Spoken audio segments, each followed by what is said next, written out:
வணக்கம் நண்பர்களே, welcome to Tamil let's play fantasy YouTube channel. நம்ம யூடியூப் சேனலுக்கு புது நண்பரா இருந்தீங்கன்னா மறக்காம நம்ம யூடியூப் சேனலை சப்ஸ்கிரைப் பண்ணிக்கோங்க. ஒரு சின்ன அப்டேட் மாதிரி சொல்லிக்கிறேன். இப்போ நிறைய பேருக்கு நம்ம ஏற்கனவே ஐபிஎல் ஆரம்பிக்கிறதுக்கு முன்னாடியே ஒரு வீடியோ போட்டோம், எப்படி கிராண்ட் லீக்லாம் அப்ளை பண்ணணும் அப்படிங்கிற மாதிரி வீடியோ போட்டோம். ஸோ அது நிறைய பேருக்கு பயனுள்ளதா இருந்து நல்லாவும் வியூஸும் நிறையாவே போச்சு. அந்த வீடியோக்கு எனக்கு இருக்கிறத விட நிறையாவே வியூஸ் போச்சு. அப்போ யூசர் நல்லா அதை பார்த்துருக்காங்க அப்படின்னு ஒரு ஐடியா இருக்கு. நிறைய பேர் லைக்கும் பண்ணீங்க நம்ம கேட்டதுக்கு போல. ஸோ அதை இன்னமும் நிறைய பேர் நம்ம பாட்ல நிறைய டவுட்லாம் கேட்கு, எப்படி கான்டெஸ்ட் ஜாயின் பண்ணணும், இன்னுமே எங்களுக்கு நிறைய டவுட் இருக்கு ப்ரோ அப்படிங்கிற மாதிரி சொல்லிட்டு இருக்கீங்க. ஸோ நான் ஒருத்தருக்கா வாய்ஸ் மெசேஜ் கொடுத்தேன்னா என்னால் முடியாது. ஏன்னா எனக்கும் நிறைய வேலைகள் இருக்கு, என் பர்சனல் வேலை. அது போதான் நம்ம இந்த யூடியூப் சேனல்லாம் வச்சிருக்கோம். அதனால ஒரு வீடியோவா நான் மேக் பண்றேன். குறைஞ்சது ஒரு 12ல இருந்து 15 நிமிஷம் தான் இருக்கும். அது ரொம்பலாம் பெருசா கொலகொலகொலாம் எடுத்துட்டு போறதுல ஒரு 12ல இருந்து 15 நிமிஷம் ஷார்ட் அண்ட் ஸ்வீட்டா என்னால எவ்வளவுக்கு எவ்வளவு உங்களுக்கு சீக்கிரமா கொஞ்சம் புரிய வைக்க முடியுமோ அதை நான் என்னோட எக்ஸ்பீரியன்ஸ்ல இருந்து சொல்றேன். ஏன்னா நிறைய பேர் ஒரு சேனல்ல ஒவ்வொரு மாதிரி சொல்றாங்க. இருக்கிற அமௌண்ட்ல 5% டிவைட் பண்ணுங்க நீங்க சொல்றீங்க. அவங்க இருக்கிறதுல 5 மேட்ச் விளாண்டா போதும் அப்படிங்கிற மாதிரி நிறைய பேருக்கு நிறைய விதமான டவுட்ஸ் இருக்கும். ஸோ அது எல்லாமே நம்ம ஒரு வீடியோவா ஈஸியா புரியும்படி நான் உங்களுக்கு எக்ஸ்பிளைன் பண்றேன். அது போக கிராண்ட் லீக் டீம்ஸ் எப்படி போடணும் அப்படிங்கிறதே நான் சொல்றேன். ஓரளவுக்கு எனக்கு கிடைச்ச ஐடியா வச்சு நான் சொல்றேன். ஸோ பார்ப்போம். ஸோ இந்த மேட்ச் சண்டே நம்ம பங்காளி வெர்சஸ் டிசி மேட்சுக்கான ப்ரெடிக்ஷன் தான் பார்க்க போறோம். சண்டே 7:30 மணிக்கு அருண் ஜெட்லி ஸ்டேடியம் நடக்குது. டெல்லியோட அவங்க ஹோம் பிச்சுக்கு போயாச்சு, டெல்லிக்கு போயாச்சு. இந்த பிச்சை பத்தி சொல்லணும்னா நிறைய விஷயம் இருக்கு, பார்ப்போம். டெலகிராம் சேனல்ல ஜாயின் பண்ணல அப்படின்னா ஜாயின் பண்ணிக்கோங்க. நம்ம டெய்லி என்னென்ன மேட்ச் கவர் பண்றோங்கிறத ஷெட்யூல் கொடுத்துட்றேன். ஒரு பிஎஸ்எல் மேட்ச் இருந்தாலும் சரி, ஐபிஎல் மேட்ச் நம்ம இந்த இப்போதைக்கு இல்லை இதுல கரண்டா கவர் பண்ணிட்டு இருக்கோம். ஸோ ஜாயின் பண்ணிக்கோங்க. அண்ட் வாட்ஸ்அப் சேனல்ல ஜாயின் பண்ணல அப்படின்னா, அதாவது விருப்பம் உள்ளவங்க மட்டும் ஜாயின் பண்ணுங்க. ஸ்டாட்ஸ் வேணும் அப்படிங்கிறவங்க, ஏன்னா நான் எல்லா மேட்சுக்கான ஸ்டாட்ஸும் பக்காவா கொடுத்துட்டு இருக்கோம் சேனல்ல. ஃபார் எக்ஸாம்பிள், இன்னைக்கு ஹர்திக் பாண்டியா ஆப்பனண்ட் டீம் கூட எப்படி ஆடி இருக்காரு, ஆப்பனண்ட் பவுலர் கூட எப்படி ஆடி இருக்காரு, அவருடைய T20 கெரியர் எப்படி இருக்கு, ஃபர்ஸ்ட் இன்னிங்ஸ்ல எப்படி ஆடி இருக்காரு, செகண்ட் இன்னிங்ஸ்ல எப்படி ஆடி இருக்காரு சொல்லி லொட்டு லோசுக்கு எல்லாத்தையும் நம்ம அதுல கொடுத்துருக்கோம் ஸ்டாட்ஸ்ல. அதாவது விருப்பம் உள்ளவங்க மட்டும் வாட்ஸ்அப் சேனல்ல ஜாயின் பண்ணிக்கோங்க. ஸ்டாட்ஸ் வேணுங்கிற மட்டும் எல்லாரையும் போய் ஜாயின் பண்ண சொல்றது, ஏன்னா அதுல பெருசா ஆக்டிவா இருக்க மாட்டோம். ஒன்லி பிளேயர்ஸோட ஃபுல் ஸ்டாட்ஸ் வேணும் அப்படின்னா நீங்க அதுல ஜாயின் பண்ணிக்கலாம். அண்ட் நம்மளுடைய XL11 ஆப்ல ஜாயின் பண்ணனாலும் ஜாயின் பண்ணிக்கோங்க. உங்களுக்கு இன்ஸ்டன்ட் விட்ராவல் அவைலபிளா இருக்கு. நீங்க புதுசா ஜாயின் பண்றீங்க அப்படின்னா 100 ரூபாய் உங்களுக்கு பாத்தீங்கன்னா போனஸா கொடுக்குறாங்க. And GST and TDS free. உங்களுக்கு mega contest, free giveaway contest சொல்லி டெய்லி கொடுத்துட்டு இருக்காங்க. ஸோ ஜாயின் பண்ணிக்கோங்க. அண்ட் நம்ம டிசி வெர்சஸ் எம்ஐ ரெண்டு டீமுக்கான ஹெட் டு ஹெட்ல 35 மேட்ச்ல 16 அவங்க வின் பண்ணியிருக்காங்க. நம்ம 19 மேட்ச் வின் பண்ணியிருக்கோம். டிசி 19 தோத்துருக்காங்க, நம்ம 16 மேட்ச் தான் நம்ம தோத்துருக்கோம். அண்ட் இந்த பிச்சர் நடந்த பிச்சை பொறுத்த வரைக்கும் நான் சொல்லணும் அப்படின்னா, அருண் ஜெட்லி ஸ்டேடியம் செம்ம பேட்டிங் ட்ராக்.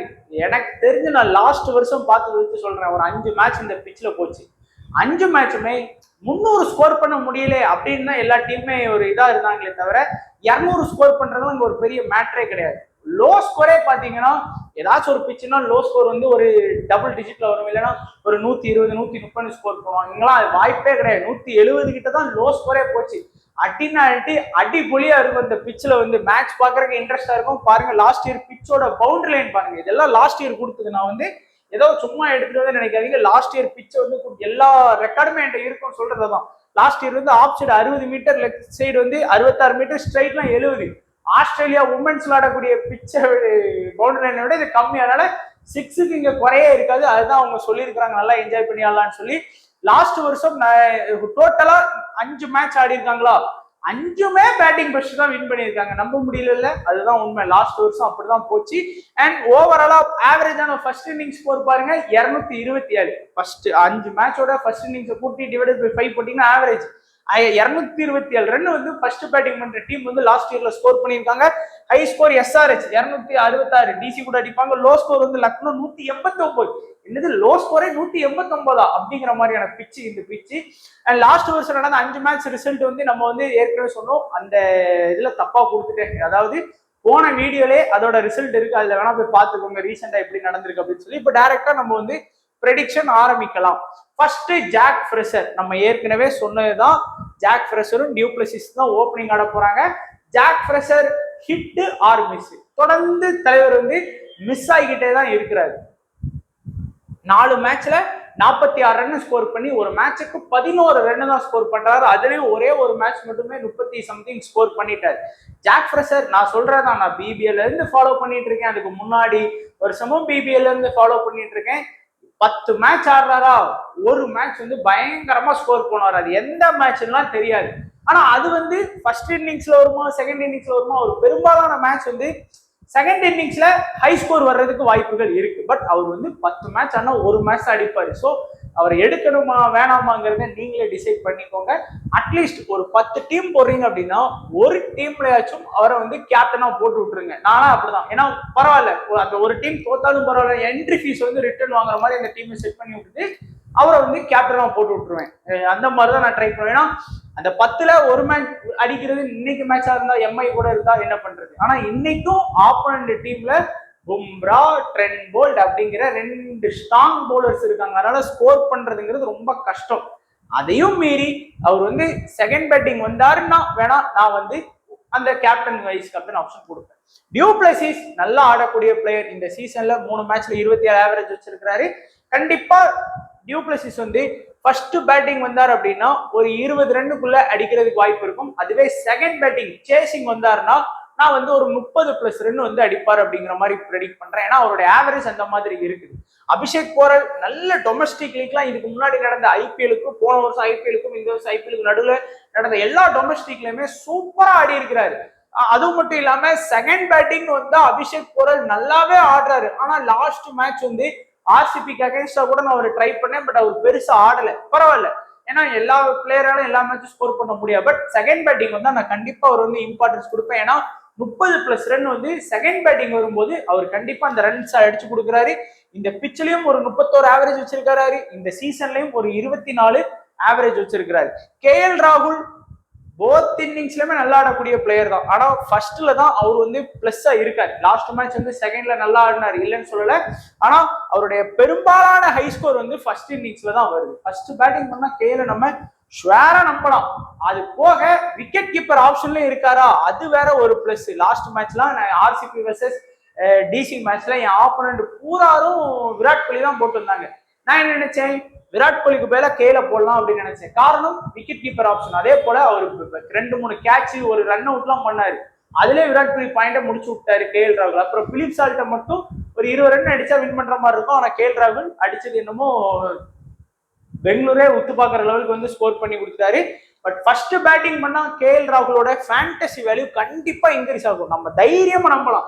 செகண்ட் பேட்டிங்னா ஆடுவாரு, ஒரு 30+ ரன் ஆனாலும் கொஞ்சம் பயமா இருக்கும். ஐயோ ஆடுவார் ஆட மாட்டாரா அப்படிங்கிற மாதிரி ஒரு பயத்தோட வந்து பாத்தீங்கன்னா இதாகும். ஏன்னா சேசிங் அப்போ ஒரு 200 மாதிரியான டார்கெட் போயிட்டுனா ப்ரெஷர் விழுந்துரும் அவர் மேல. லாஸ்ட் மேட்ச் வந்து அடிச்ச காரணம் ப்ரெஷர் வந்து கம்மி. ஏன்னா பெருசா அவருக்கு அந்த விக்கெட் போனாலும் அவர் டார்கெட் வந்து ஆர்சிபி ரொம்ப கம்மியா வச்சுட்டாங்க. அதுவே 200 வச்சுட்டு அந்த மாதிரி விக்கெட் போனா கேஎல் ராகுல் அவுட் ஆயிருப்பாரு. அது மட்டும் இல்லாம கேஎலுக்கு கேட்ச மிஸ் பண்ணாங்க. நான் என் கேப்டனா போட்டதுனால இதை சொல்லக்கூடாதுன்னு சொல்ல. கேஎல் செகண்ட் பேட்டிங்ல வீக் தான். ஏன்னா லாஸ்ட் மேட்ச் கேட்ச மிஸ் பண்ணதுனாலதான் இவ்வளவு ஸ்கோர் பண்ணாரு. இல்லைன்னா கேஎலும் ஆளோட அவுட் ஆகி போயிருந்திருப்பாரு. படிதர் வந்து ஒரு கேட்ச மிஸ் பண்ணுவாரு. அண்ட் அக்சர் பட்டேல் ஒரு நல்ல ஒரு பேட்டிங் பிளஸ் பவுலிங் ஆப்ஷன் இருக்கக்கூடிய ஒரு டீசென்டான பிளேயர். ஆப்போனன்ட் டீம்ல மும்பைல ரைட் ஹேண்ட் பேட்ஸ்மேன் இருக்காங்களா, கண்டிப்பா இருக்கிறாங்க. ஏன்னா லாஸ்ட் மேட்ச் ஆர்சிபில ஃபுல்லா ரைட் ஹேண்ட் பேட்ஸ்மேன் 4 ஓவர் வந்துட்டாரு. பவர் பிளேல வந்து அட்டாக் பண்ண வந்துட்டாரு. ஏன்னா அவர் தானே கேப்டன், நல்ல கேப்டன்சி பண்றாரு. பிளஸ் பேட்டிங் வாய்ப்பும் இருக்கு. ஒரு குறைஞ்சது ஒரு 25 ரன் அடிச்சு கொடுத்து ஒரு விக்கெட் எடுத்து கொடுத்தா கூட அக்சர் பட்டேல் ட்ரீம் டீம்ல வந்துருவாரு. இந்த வென்யூல பாருங்க 22 மேட்ச்ல இதுல 496 வரும். ஏன்னா எங்க லேப்டாப் வந்து 6ஆம் நம்பர் டப்புன்னு ஒர்க் ஆகாது. அதனால ஒரு 16 ரன் வந்து 16 விக்கெட் ஸ்கோர் பண்ணி கொடுத்துருக்கிறாரு. ஸோ அக்சர் பட்டேல் வந்து இந்த வென்யூல நல்லா ஸ்ட்ராங்கா ஆடி இருக்கிறாரு. ஆப்போனன்ட் டீம்ல ரோஹித் சர்மா, நம்ம சூரியகுமார் யாதவ், ஹர்திக் இப்படின்னு சொல்லி நிறைய ரைட் ஹேண்ட் பேட்ஸ்மேன் இருக்கிறாங்க. ஸோ விக்கெட்ஸ் எடுக்க வாய்ப்பு இருக்கு. ஸ்டப்ஸ் நம்ம சொன்னது போலதான் 2 இன்னிங்ஸ்லயுமே நல்லா ஆடுவார். செகண்ட் பேட்டிங்னா இன்னமும் ஒரு 10 ரன் வந்து ஃபர்ஸ்ட் பேட்டிங்க்கும் செகண்ட் பேட்டிங்க்கும் வித்தியாசமா ஒரு 10 ரன் வந்து செகண்ட் பேட்டிங்ல கூட ஆடுவாரு. நல்ல ஒரு மிடில் ஆர்டர். நம்ம எம்ஐல மிடில்ல வந்து கொஞ்சம் வீக்கான போலிங் ஆப்ஷன் தான் இருக்கும். ஸோ ஸ்டப்ஸ் வந்து ஸ்கோர் பண்றதுக்கு வாய்ப்புகள் இருக்கு. அடுத்ததா ஒரே ஒரு பேட்ஸ்மேன் அசுதோஷ் சர்மா. அது நம்ம சொன்னதுதான், இதே டிம் டேவிட் மாதிரி தான் அவரோட நிலைமை. ஏன்னா வந்தா 18 இருந்து 20 ஓவர், இந்த 2 ஓவர் ஆடுறதுக்கு தான் வரணும் அவரு. இல்ல அப்படின்னா வர்றதுக்கான வாய்ப்பு கூட கிடைக்காம போகலாம். அதனால அஜிதேஷ் சர்மா பெருசா ட்ரை பண்ண தேவையில்லை. ஒரு 10 டீம் போட்டீங்கன்னா அட்லீஸ்ட் ஒரு டீம்ல வந்து நீங்க கண்டிப்பா ட்ரை பண்ணி பாத்துக்கலாம். அடுத்து எல்லாமே பவுலிங் ஆப்ஷன், விப்ராஜ், அதுக்கப்புறம் ஸ்டார்க்கு, அடுத்து குல்தீப், அடுத்து மோஹித் சர்மா, முகேஷ் குமார். இதுல வந்து லாஸ்ட் மேட்ச் வந்து விப்ராஜ் வந்து 2 விக்கெட் தூக்கி விட்டார். நம்ம சொன்னோம் நல்ல ஒரு ஆப்ஷன் இருக்கு, ஏன்னா பேட்டிங் பிளஸ் பவுலிங் ஆப்ஷன் இருக்கிறதுனால ஃபேண்டசி வேல்யூ இன்க்ரீஸ் ஆகும்னு சொன்னோம். ஸ்டார்க் வந்து லாஸ்ட் மேட்ச் விக்கெட் எடுக்கலங்கிறதுனால இந்த மேட்ச் விக்கெட் எடுக்காம போறது கிடையாது, கண்டிப்பா எடுப்பாரு. மினிமம் ஸ்டார்க் வந்து சரி ஃபர்ஸ்ட்னாலும் சரி செகண்ட்னாலும் சரி 1ல இருந்து 2 விக்கெட் எடுத்து கொடுத்துருவாரு. இவரும் அதே போலதான் ஃபர்ஸ்ட் பவுல் பண்ணாருன்னா மேபி லைட்டா நீங்க வந்து இம்பார்ட்டன்ஸ் வந்து கொடுத்துக்கலாம், ஃபேண்டசி வேல்யூவை இன்க்ரீஸ் பண்ணிக்கலாம். குல்தீப் அப்படி இல்ல, ஃபர்ஸ்ட்னாலும் சரி செகண்ட்னாலும் சரி என்னுடைய 1ல இருந்து 2 விக்கெட் நான் கண்டிப்பா எடுத்து கொடுப்பேன்டா அப்படிங்கிற மாதிரியான பவுலர். மோஹித் சர்மா ஃபர்ஸ்ட் பவுல் பண்ணா 1 விக்கெட் வந்து உங்களுக்கு கன்ஃபார்ம் எடுத்து கொடுப்பாரு. அதே போல முகேஷ் குமாரும் ஃபர்ஸ்ட் பவுல் பண்ணாருன்னா 1 விக்கெட் வரைக்கும் வரும், செகண்ட் பவுல் பண்ணாருன்னா நீங்க 2 விக்கெட் வரைக்கும் நீங்க எதிர்பார்க்கலாம். எல்லாமே சூப்பரான பவுலிங் ஆப்ஷன். இதுல வந்து கண்டிப்பா 4 ஓவர் பவுல் பண்ண போறது குல்தீப் யாதவ் மட்டும்தான் நம்ம சொல்ல முடியும். அடுத்ததான் ஸ்டார்க்கை வந்து சொல்லலாம். அடுத்து விப்ராஜ்லாம் நம்ம வந்து டே பொறுத்து, அன்னைக்கு நல்ல டே செட் ஆச்சு அதனால 4 ஓவர் பவுல் பண்ணாரு. அக்ஷர் பட்டேல் ஒரு 4 ஓவர் பவுல் பண்ணாரு, மீதி இருக்கிற ஓவரை பண்ணாங்க. ஸ்டார்க்கு 1 ஓவர் கம்மி பண்ணாங்க, ஏன்னா ஸ்பின்னுக்கு வந்து சப்போர்ட் பண்ணிச்சு. ஆனா இந்த பிச்சில் வந்து ஸ்பின்னுக்குங்கிற சப்போர்ட்டுங்கிற வேல்யூ ரொம்ப கம்மி. ஃபாஸ்ட் பவுலர்ஸ் தான் விக்கெட் எடுப்பாங்க, பட் விக்கெட்டும் வரும். எவ்வளோக்கு எவ்வளோ ரன்ஸ் அடிக்கிறாங்களோ அவ்வளோக்கு எவ்வளோ இந்த பிச்சில் வந்து விக்கெட்டும் வரும். இப்போ வந்து ஒரு 200+ ரன் வந்து அடிக்கிறாங்க அப்படின்னா குறையாம இந்த மேட்ச்ல 2 இன்னிங்ஸுமே சேர்த்து ஒரு 15ல இருந்து 17 விக்கெட் வரைக்கும் விழும். 2 இன்னிங்ஸும் சேர்த்து சொல்றேன் நான், ஏன்னா அந்த மாதிரி விக்கெட்டும் விழும், ரன்ஸும் வரும் இந்த பிச்சில். அடுத்ததான் நம்ம பங்காளிஸ் டீம். இந்த மேட்ச் மட்டும் எம்ஐ தோத்தாங்க, இவங்களும் சிஎஸ்கே மாதிரி இந்த சீசனை விட்டு கிளம்பி போய்கிட்டே இருக்கலாம். இவங்களாச்சும் பரவாயில்ல, மரம் நடுறதுல கொஞ்சம் கம்மியா நடுறாங்க. நம்ம டீம் தான், சிஎஸ்கே தான் இருக்கிறதே அதிகமா மரம் நடுறாங்க. பட் எல்லா சீசனும் எல்லா டீமுக்கும் செட் ஆகாது. ஒரு சில அடிகள் வாழ்க்கைன்னா சில அடிகள் விளக்கம்பா செய்யும் அப்படிங்கிற மாதிரி ஆடுறாங்க. பட் நான் பார்த்த மீம்ஸ்ல ஒரே ஒரு மீம் மட்டும் ஷேர் பண்ணிக்கிறேன். யாரும் இதை சும்மா பர்சனல் கிண்டல் கேலி பண்றாலும் நினைக்காதீங்க. அதாவது சிஎஸ்கே ஃபேன்ஸ் வந்து ஃபர்ஸ்ட் இல்ல மும்பை ஃபேன்ஸ் வந்து சிஎஸ்கே கிட்ட சொல்றாங்க, என்ன உங்க கான்வே வந்தா அது பண்ணிடுவாரு இது பண்ணிடுவாருன்னு சொன்னீங்க, ஒண்ணுமே பண்ணலையே. கர்ணே வந்தா எல்லாம் கிழிச்சிருவாருன்னு சொன்னீங்க, ஒண்ணுமே பண்ணலையே அப்படின்னு சொல்லி ஓட்டினாங்க. ஏன்னா கான்வே வந்த மேட்ச் நம்ம தோல்வி. அதே போல நம்ம பங்காளிஸும் வந்து பாத்தீங்கன்னா பும்ரா வந்தா நாங்க எப்படி இருப்போம் தெரியுமா, பும்ரா வந்தா கண்டினியூஸா வின்னு தாண்டா அப்படின்னாங்க. ஆனா பும்ரா வந்த மேட்ச் ஃபர்ஸ்ட் மேட்ச் வந்து தோல்விதான். ஸோ 2 டீமுக்குமே சிஎஸ்கேக்கு எம்ஐக்கு இப்ப நிறைய ஒத்து போகுதுன்னு நினைக்கிறேன். முன்னாடிதான் ஒரு பரபரப்பா இருக்கு, இப்ப 2 டீமுமே ஒத்து போகுது, நல்லா போகுது. ஸோ பாப்போம் இந்த மேட்ச் வின் பண்றாங்களா அப்படின்னு. ஸோ டாப் 6 வந்து இருக்கு. இந்த டாப் 6ல ரோஹித் சர்மா அண்ட் ரிக்லட்டன் 2 ஓப்பனர்ஸால தான் எம்ஐ வந்து இவ்வளவு திணறாங்க பாருங்க. 4 மேட்ச்ல 9 ஆவரேஜ், 5 மேட்ச்ல 22 ஆவரேஜ். அதுவும் ஒரு மேட்ச் தான் நல்லா ஸ்கோர் பண்ணாரு, மீதி 4 மேட்ச் வந்து ஃபிளாப்பான ரிசல்ட் தான் கொடுத்துட்டு இருக்கிறாரு. ரோஹித் சர்மா அடிச்சாரு அப்படின்னா எம்ஐ கன்ஃபார்ம் வின், இல்லைன்னா கன்ஃபார்ம் தோல்விதான். ஏன்னா ரோஹித் சர்மா வந்து ஒரு இன்டென்டோட பயங்கர அக்ரெசிவான, எப்படி வந்து இந்த சாம்பியன்ஸ் ட்ராஃபிலாம் ஒரு கேப்டன்ரா வந்தா வருது போனா போகுது அப்படின்னு சொல்லி அந்த ரன்னை வந்து டார்கெட்டை 200 இருக்கா டப்புன்னு ஒரு 160 130ன்னு குறைச்சு விட்டு போயிடுவாரு. அப்புறம் வர்ற பேட்ஸ்மேனுக்கு வந்து லட்டு மாதிரி பொறுமையா ஆடிடுவாங்க. இங்க நம்மளால இப்ப வர்றதே சும்மா இம்பாக்ட்ஸ் அப்பா வர்றாரு, அடிக்க மாட்டேங்குது. ஸோ ரோஹித் சர்மா அடிச்சா வின் ஆகும். பட் இன்னைக்கு நான் ரோஹித் சர்மாவை வந்து கண்டிப்பா ஒரு டீம்ல கேப்டனா ட்ரை பண்ண போறேன். நான் எக்ஸ்பெக்ட், ஆனா ஆப்போனன்ட் டீம்ல ஸ்டார்க் இருக்காரு, அதான் ஒரு பிரச்சனை. ஏன்னா ரோஹித் சர்மா வந்து லெஃப்ட் ஹேண்ட் ஃபாஸ்ட் பவுலர் பால்ல இஷ்டத்துக்கு அவுட் ஆவாரு. நீங்க பாத்தீங்கன்னா நீங்க போய் ரிசல்ட்டை பாருங்க, அவர் லாஸ்ட் அவுட் ஆனது எல்லாம் லெஃப்ட் ஆர்ம் ஃபாஸ்ட் பவுலர்ஸ் வச்சு சொல்லி வச்ச மாதிரி தூக்குவாங்க. அதனால ஸ்டார்க் இருக்கிறது எனக்கு கொஞ்சம் பயமா இருக்கு. ஏன்னா ஸ்டார்க் பால் அவுட் ஆகிறதுக்கு நிறைய நிறைய நிறைய நிறைய பாசிபிலிட்டி இருக்கு. அவுட் அதுக்குன்னு ஃபர்ஸ்ட் பாலே போட்டவனே அவுட் ஆகிக்கிறான்னு சொல்ல அந்த பாசிபிலிட்டி இருக்கு. அவர் லெஃப்ட் ஆர்ம் ஃபாஸ்ட் பவுலர் பால் ரொம்ப ரொம்ப ரொம்ப திணறுவாரு. நீங்க கலீல் அகமட் எடுத்துக்கலாம், இப்ப அவுட் ஆக்குனாரு. ஸோ அந்த மாதிரி நிறைய லெஃப்ட் ஹேண்ட் ஃபாஸ்ட் பவுலர் பால விக்கெட் இருக்கு. பட் இருந்தாலும் ஒரு ரோஹித் சர்மா அப்படின்னு சொல்லி நம்பி ஒரு டீம்ல கேப்டனா கொடுக்கலாம். ரிக்லட்டன் விக்கெட் கீப்பர் ஆப்ஷன் இருக்கு. பிளஸ் போத் இன்னிங்ஸ்லுமே ஒரு 20 to 30 ரன் கன்சிஸ்டன்சி ஆடக்கூடிய பிளேயர். எஸ்ஏ T20 ஆடாத ஆட்டமா என்ன ஆட்டம் ஆடினாரு, இங்க வந்து ஐபிஎல் வந்து அவரால் ஆடவே முடியல. நான் சொன்னேன்ல, India versus south Africa T20 சீரீஸ்லயும் அவரால் பெருசா ஸ்கோர் பண்ண முடியல இந்தியன் பவுலர்ஸ் கிட்ட. ஆனா எஸ்ஏ T20ல நல்லா விளையாடுறாரு. அது என்ன காரணம் தான், ஏன்னா அவங்களுடைய கிரவுண்ட் அப்படிங்கிற மாதிரி இது இந்தியா பிச்சில் அவரால் ஆட முடியல. வில் ஜாக்ஸும் சொல்ற லெவலுக்கு ஒண்ணுமே கிடையாது. நல்ல வேலை சித்தப்பாவை நம்ம எடுத்துட்டு வில் ஜாக்ஸ் அங்க தூக்கி போட்டோம் பங்காளி டீம்ல. அது டிம் டேவிட் கூட சூப்பரா இருக்காரு இவரை கம்பேர் பண்ணும்போது.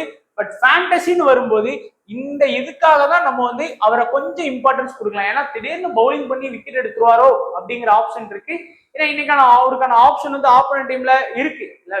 நிறைய பேர் வந்து லெஃப்ட் ஹேண்ட் பேட்ஸ்மேன் எல்லாம் கிடக்காங்க. அதனால நம்ம கொஞ்சம் கவனமா தான் ட்ரை பண்ணி ஆகணும்.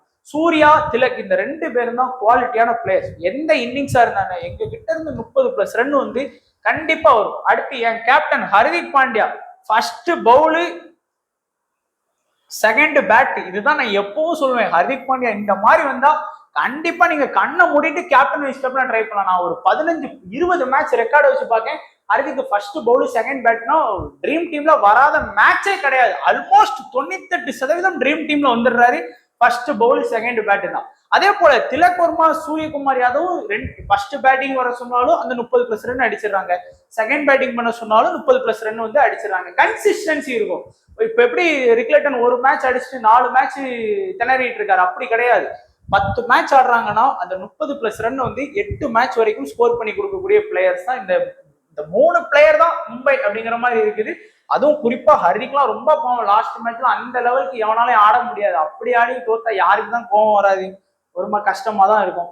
அடுத்து ஃபுல்லா நமந்தீர் வந்து ஒரு டீசென்டான பேட்டர். எப்படி வந்து அங்க வந்து நம்மளுடைய டிசில வந்து அஜித் சர்மா வர்றாரோ அதே போலதான் இங்க வந்து நமந்தீர். பெருசா பேட்டிங் வாய்ப்பு கிடைக்காத மாதிரி இருக்கும். பட் மும்பை பேட்டிங் வாய்ப்பு கிடைச்சா கூட ஒன்றும் சொல்றதுக்கு, ஏன்னா 5 மேட்ச்ல 92 ரன் ஸ்கோர் பண்ணி 18 அடிச்சிருக்காரு. அதிகபட்சம் ஒரு 20-30 ரன். இந்த பொசிஷன்ல ஆடுறவங்களால இவ்வளவுதான் ஸ்கோர் பண்ண முடியும் அதிகபட்சமே, அதுக்கு மேலாம் ஸ்கோர் பண்ண முடியாது. அடுத்து எல்லாமே பவுலிங் ஆப்ஷன். நம்மளுடைய பும்ரா, வேறே தப்பா போட்டிருக்கேன்னா பும்ரா. அடுத்ததா Santner, Deepak Chahar, Trent Boult, Vignesh Puthur. So ஒரு நல்ல ஆப்ஷன் இருக்கு. 3 ஃபாஸ்ட், 2 ஸ்பின்னர் வச்சிருக்காங்க. ஆப்போனன்ட் டீம்ல டியூப்ளசிஸ், ஜாக் ஃப்ரெஷரு, அதுக்கப்புறம் கேஎல், அதுக்கப்புறம் ஸ்டப்ஸ், அஜித் சர்மான்னு சொல்லி 5 ரைட் ஹேண்ட் பேட்ஸ்மேன் இருக்காங்க. ஸோ நல்ல ஆப்ஷன்ஸ் இருக்கு ஸ்பின்னர்ஸ்க்கு விக்கெட் எடுக்க. சாண்டருக்குலாம் நல்ல ஆப்ஷன்ஸ் இருக்கு. அண்ட் பேட்டிங் வாய்ப்பு கூட கிடைக்கும். ஏன்னா திலக் வர்மாவை விட சாண்டர் பெரிய பேட்ஸ்மேன், அதனால அவரு கூட பேட்டிங் வாய்ப்பு கூட கிடைக்கிறதுக்கு வாய்ப்புகள் இருக்கும். இந்த சீசன்ல சொல்ற அளவுக்கு ஒன்றும் சாண்டர் பண்ணல. 5 மேட்ச்ல 2 விக்கெட் தான் எடுத்திருக்கிறாரு.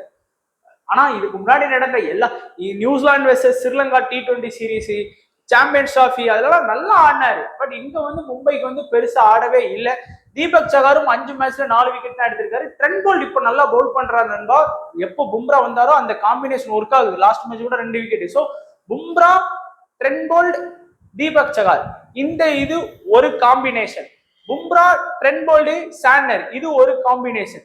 பும்ரா, ட்ரெண்ட் போல்ட், புத்தூர் இது ஒரு காம்பினேஷன். இன்னொன்னு என்ன பண்ணலாம், பும்ரா, சாண்டர், புத்தூர் இது ஒரு காம்பினேஷன். ட்ரெண்ட் போல்ட தவிர்த்துட்டு அப்படி வந்து நீங்க காம்பினேஷன் வைஸா போடுங்க.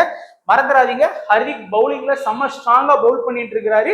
அதனால யார் இங்க வந்து Bumrah 4 over, Trent Boult 4 over, Hardik 4 over, 12 over முடிஞ்சு மீதி இருக்கக்கூடிய 3 ஓவர் தான் 8 ஓவர் பவுல் பண்ண போறாங்க. தீபக் சகாரால ஃபுல் ஓவர் வந்து கம்ப்ளீட் பண்ண முடியாது. அடுத்ததா ஸ்மால் லீக் விளையாடுறவங்க இந்த பிளேயர்ஸை நீங்க எடுக்காம ஸ்மால் லீக் டீம் கிரியேட் பண்ணாதீங்க. Du Plessis, Axar Patel, KL, Starc, Kuldeep, Surya, Tilak, Hardik, Trent Boult. இந்த இதுல வந்து பும்ராவை மிஸ் பண்ணிருக்கேன் பாருங்க. பும்ரா ட்ரெண்ட் போல்ட் அது நீங்க 10வது பிளேயரா கூட பும்ரா வச்சுக்கலாம். 11வது பிளேயரா கூட யாராச்சும் ரிஸ்க் எடுத்துக்கலாம். ஸ்மால் லீக் விளையாடுறீங்கன்னா captain vice captain KL first batting அப்படின்னா கேஎல் கண்டிப்பா நம்பி போகலாம். ஸ்டார்க்கு நல்ல 2 விக்கெட் எடுக்கிற வாய்ப்பு இருக்கு. குறிப்பா ரோஹித் சர்மா மாதிரியான பிளேயர்ஸ் நிறைய வாட்டி அவுட் ஆகியிருக்காரு. ஹர்திக் பாண்டியா சேஃபான captain, first bowl second bad.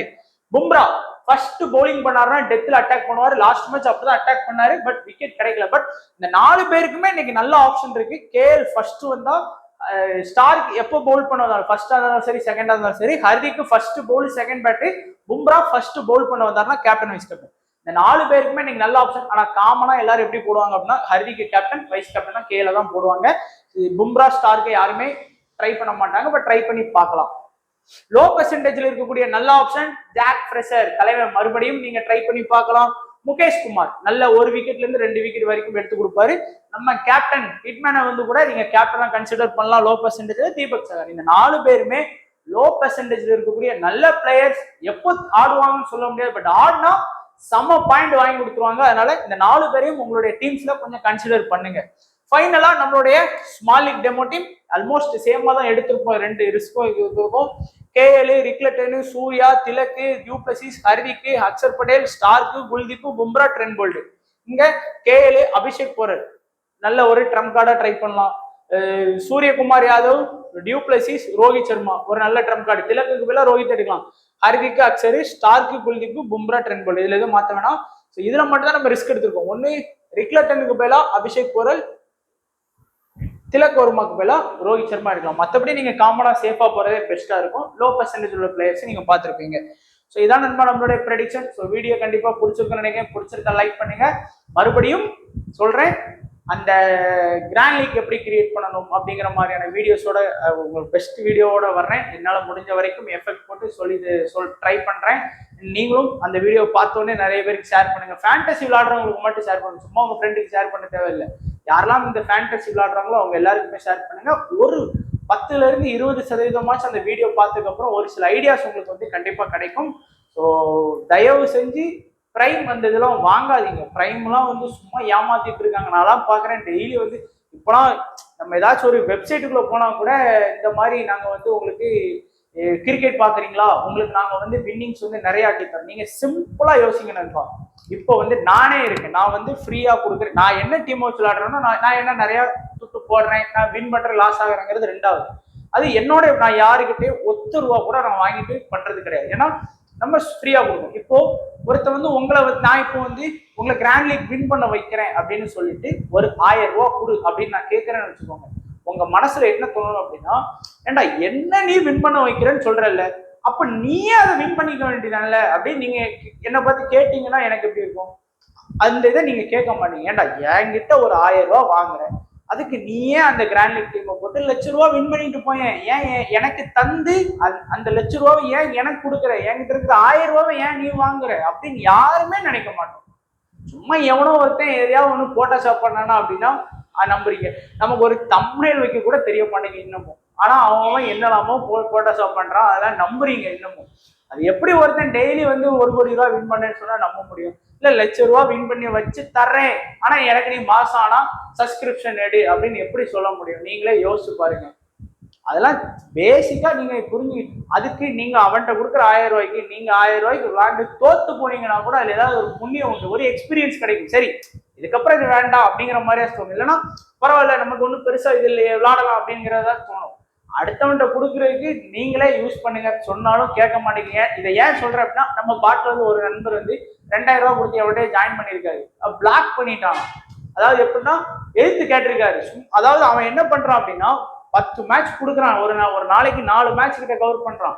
அதுல ஒரு மேட்ச் வின்னிங்க வந்து அவன் ஓப்பன் சேனல்ல பெருசா காட்டுறானா, இந்த மாதிரி வின் பண்ணிட்டோம் நாங்க, ஒரு மேட்ச் கவர் பண்ணி ஒண்ணுமே ஸ்வீப். ஆனா அங்க கவர் பண்ணது 4 மேட்ச். அது நமக்கு தெரியாது இல்ல. பூசா பாக்குறவன் அப்போ பரவாயில்லையே 1க்கு 1 வின்னிங், 10க்கு 10மே வின்னிங் கொடுக்கான அப்படின்னு நினைச்சு ஏமாறுறீங்க. அந்த இதெல்லாம் எல்லாமே இது எல்லாமே ஏமாத்துற உலகம். ஸோ ஃப்ரீயா கொடுக்குறத ஃபாலோ பண்ணுங்க. நீங்க ஏன் இதை தான் நீங்க ஃபாலோ பண்ணுங்க. என்னை விட ஃப்ரீயா கொடுக்குறவங்க நல்லா கொடுத்தாங்கன்னா அவங்க ஃபாலோ பண்ணிட்டு இருப்பாங்க. ஏன்னா நமக்கு தேவை பெஸ்டா இருக்கணும், அவ்வளவுதான். ஸோ அதை ஃபாலோ பண்ணிக்கோங்க நண்பா.